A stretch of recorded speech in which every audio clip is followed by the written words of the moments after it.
Mas, senhor presidente, hoje é o Dia Mundial da Internet.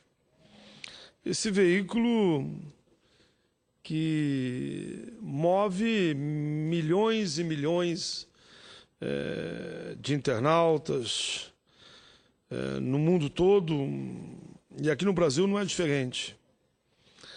E por isso quero comentar a importância desse instrumento que nos permite ver, como eu digo às vezes, além do horizonte. Porque tudo aquilo que a gente faz hoje em tempo real, via internet, é pouco, mediante aquilo que vamos ver no amanhã, pelo crescimento das redes. Mas, enfim, senhor presidente, quero lembrar que, na verdade, foi nesse sábado, né? Que sábado, 17 de maio, foi lembrado o Dia Mundial da Internet. Essa data foi estabelecida pela ONU em janeiro de 2006. E também, nessa mesma data, lembramos os dias da Sociedade da Informação e das Telecomunicações. Senhor presidente, não vou voltar muito no tempo, porque teria que discorrer aqui sobre o início da internet já lá na Guerra Fria, ou do seu primeiro boom em 1990, com a chegada de serviços de provedores e barateamento dos computadores. Quero falar sobre como ela tem alcançado, eu diria, mais de 90% dos lares do Brasil e em grande parte do mundo. Como tem conectado o mundo e mudado o hábito e ações das pessoas.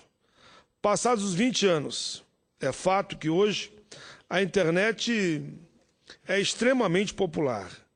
Ela é instrumento de trabalho, de estudo, diversão, comunicação, negócio e etc. A população brasileira tem os mais diversos serviços e informações ao alcance da mão, ali, na telinha, quer seja do computador, quer seja, por exemplo, do celular. Digo tela, pois pode ser por meio de um computador ou do seu smartphone em suas casas, em seu trabalho, em lan house, ou no metrô, no banco, na praça, enfim, com o celular, em qualquer lugar. Você quer, por exemplo, comprar roupa, sapato, comida, ingresso no cinema, os jogos da Copa, passagem, marcar uma consulta no médico, fazer transações bancárias, até namorar, por que não? A internet te dá essa oportunidade. Eu vou além. É com ela também que nós, senadores, nos comunicamos com a nossa gente, não só pela TV Senado, pela Rádio Senado, pela Agência Senado, mas também através de mensagens do Alô Senado.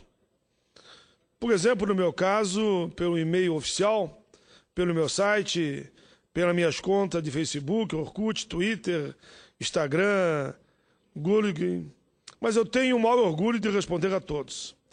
A internet no Brasil é hoje o terceiro veículo de maior alcance, atrás apenas do rádio e da TV.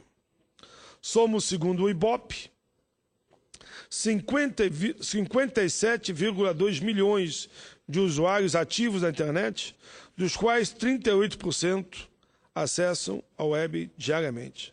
Somos o quinto país mais conectado e o principal local de acesso é a lan house, 31%, seguido da própria casa, 27%, e da casa de parentes e de amigos, 25%. É fato que ela avançará muito mais ainda durante os próximos anos. 90% dos consumidores, antes de tomar a decisão da compra, ouvem sugestões de pessoas conhecidas. A internet está mudando nosso hábito de consumo. Mas um dado é preocupante. A desigualdade social faz com que, infelizmente, entre os 10% mais pobres, apenas 0,6% tem acesso à internet. No entanto, entre os 10% mais ricos, esses números sobem para 56,3%. Somente 13,3% daqueles que não são brancos usam a internet. O índice de acesso à internet são região sul, 25,6%, sudeste, 26,6%, que contrastam com as regiões do norte, 12%, e do nordeste, 11,9%. Senhor presidente, comentamos assim um pouco sobre outro boom da internet no Brasil, o acesso às redes sociais. O brasileiro gasta hoje em torno de 5 horas mensais nas redes sociais. E 91% dos usuários estão nas redes sociais. Desses, 58,7% são mulheres. Em sua frequência de acesso, 88,9% usam o Facebook. Nosso país ocupa o segundo lugar entre quem mais acessa o Facebook. Dados do próprio Face mostram que são gastas, no total, 12 horas no acesso ao Facebook. 41% usam o Twitter, 31,7% usam o Orkut e 21,7% usam o YouTube. Os brasileiros, ou seja, o brasileiro, só perde para os Estados Unidos no uso das plataformas de Twitter, Facebook e YouTube. 92% dos jovens do Brasil que acessam a internet usam as redes sociais. E o que move essa multidão com tanta paixão pela internet? Paixão, curiosidade, ativismo. O estudo Brasil com S de social, no fim de 2013, buscou entender o porquê dessa popularidade através de uma análise do comportamento típico nacional. Ele destaca 6 características que definiram o jeito brasileiro de ser, todas refletidas em nosso uso das redes. Somos sociais e sociáveis. Adoramos uma novidade, damos muito valor a símbolos de status, prezamos informalidade e descontração e gostamos de observar a vida.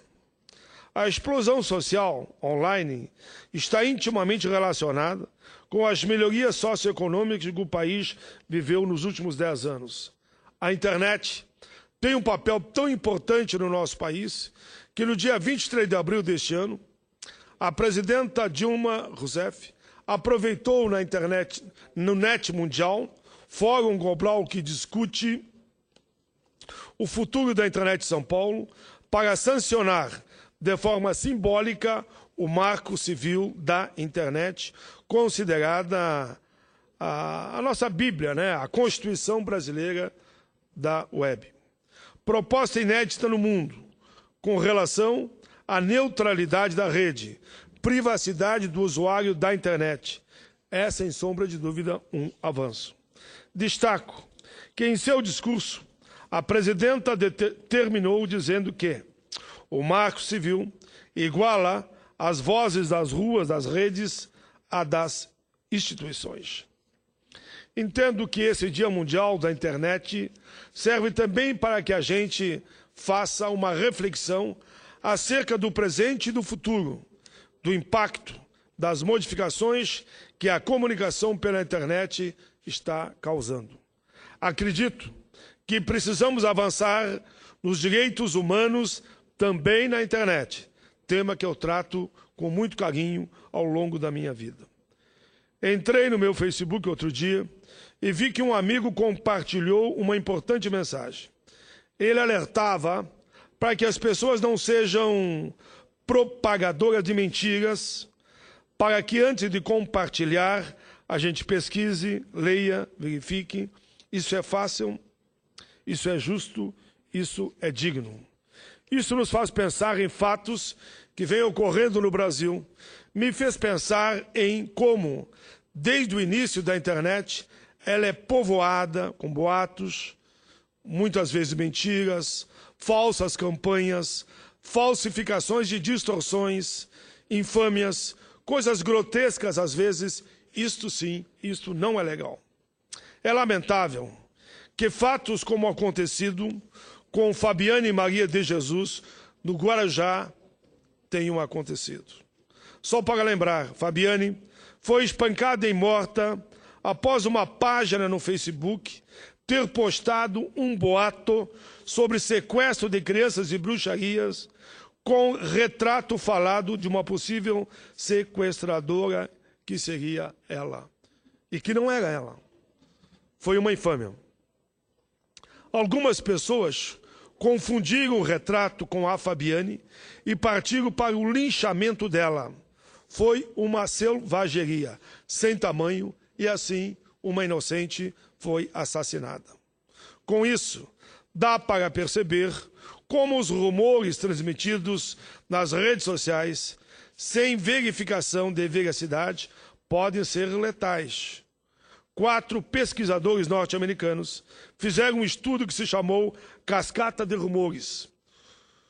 O intuito desse estudo era mostrar como a boataria, a proliferação incontrolável de um boato, está presente nas redes sociais, causando algum tipo de prejuízo ao ser humano irreparável, sem volta, como foi o caso do assassinato dessa senhora. Em seu estudo, eles seguiram 250 mil rumores que circulavam no Facebook entre julho e agosto de 2013. Eles conseguiram identificar que 62% eram falsos e que um único rumor falso pode circular durante longos períodos na internet, algumas vezes até 8 anos, sendo lido e repassado por até 150 mil usuários da rede. Esse estudo evidencia que a possível solução para evitar tragédias como a da dona de casa Fabiane Maria de Jesus está no início do processo de circulação de um boato. Ali que tem que ser podado o mal pela raiz. É preciso que antes de publicar qualquer coisa, a pessoa saiba fazer pesquisa, fazer o filtro, checar a veracidade. Isso não deve ser uma opção, deve ser uma obrigação de cada um, de cada uma, enfim, de cada um de nós. Vamos tomar cuidado ao compartilhar e divulgar informações. A ministra de Direitos Humanos, Edrice Salvati, prometeu, diante disso, uma ação do governo para conter nas redes as mentiras e o ódio. O governo federal planeja uma ofensiva que vai nessa linha de defender a verdade e não permitir que se pregue o ódio e a mentira. A ideia, segundo a ministra, é monitorar as redes sociais para identificar criminosos e denunciá-los à justiça. Seria uma estratégia semelhante à usada no combate à pedofilia, mas abarcando um número maior de violações, ataques racistas, homofóbicos, incitação ao crime e execuções extrajudiciais. Entendo que temos que ir além. Temos que ter uma alfabetização informativa.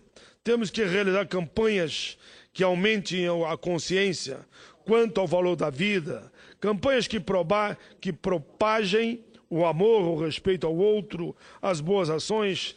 Temos que fazer um pacto com a vida, um pacto com o bem.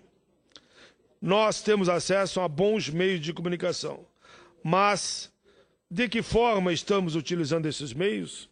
Estamos usando-os de forma inteligente, com respeito em relação ao outro? Nós somos capazes de nos comunicar com habilidade, com responsabilidade e com idoneidade? A liberdade de manifestação de pensamento é simplesmente maravilhoso e tem que ser mantido. É muito bom cada um poder se decidir ou agir segundo a própria determinação, mas nós não somos sozinhos no mundo. Nós fazemos parte de uma sociedade organizada que tem limites impostos por normas definidas. Tem que ver onde termina o meu direito e onde começa do outro. A mentira, a falsidade, a ofensa, os atos de discriminação, incentivar o ódio, isso não é direito de ninguém. É um crime que você está cometendo contra o outro. E nós temos consciência, temos racionalidade e temos um coração humano e sustentados nisso que eu digo. Viva a internet, sim, viva a liberdade total na rede, mas com responsabilidade.